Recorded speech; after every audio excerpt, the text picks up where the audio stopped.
What is a human trafficker's biggest weapon? It's not guns. It's not what you think. Their biggest weapon is gaslighting. Okay, and what is gaslighting? Gaslighting is telling an individual that what they perceive to be reality is unreal. Okay, it's a form of abuse, mental and emotional abuse, and it's one of the biggest weapons that human traffickers use. And I'd like to discuss my experience at the Louise Inn, okay, and talking about gaslighting and how human traffickers operate. I started out homeless, not having a place to stay, and I went through their off the streets program, which, you know, at first glance and going through the program, I believe it was a beautiful program, especially in contrast to other programs in the Cincinnati area. It's a very beautiful program, and I think it's nicely paved and structured.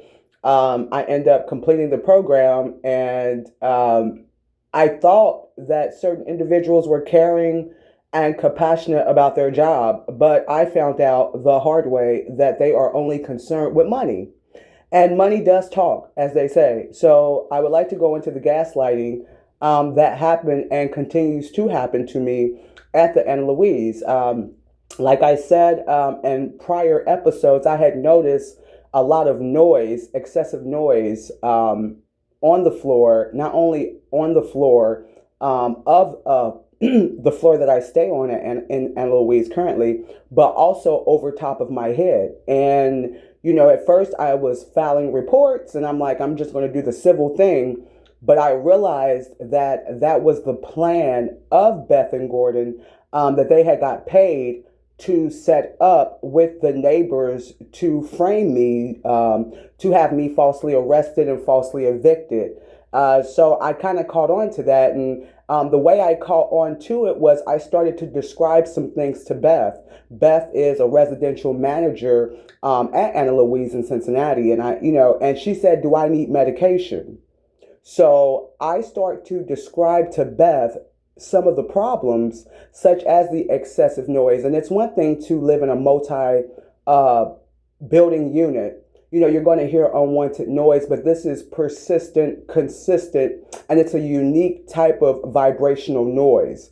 So it's very abusive. And it's not the person, it's the person using some type of equipment doing this type of noise, okay, that goes directly into the apartment that I live in. And so I mentioned something to Beth about it, and she said, "Hey, do you need medication?"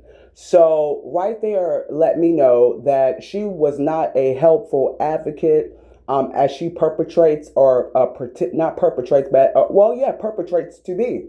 Money speaks more than her helping women, evidently, because there's nothing wrong with my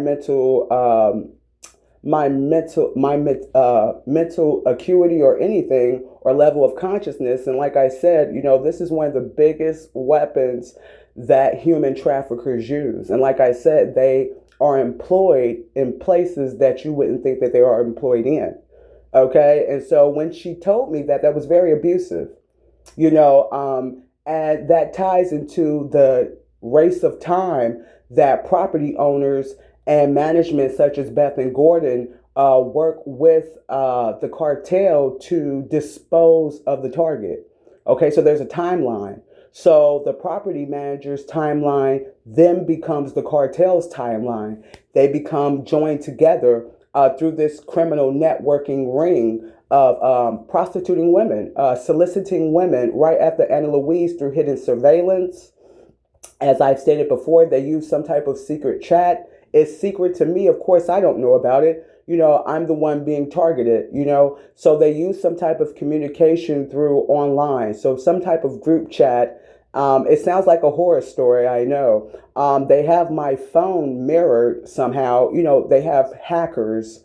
The Anna Louise doesn't have hackers, but they are in cahoots with people that do specialize in hacking to be able to run this chat room.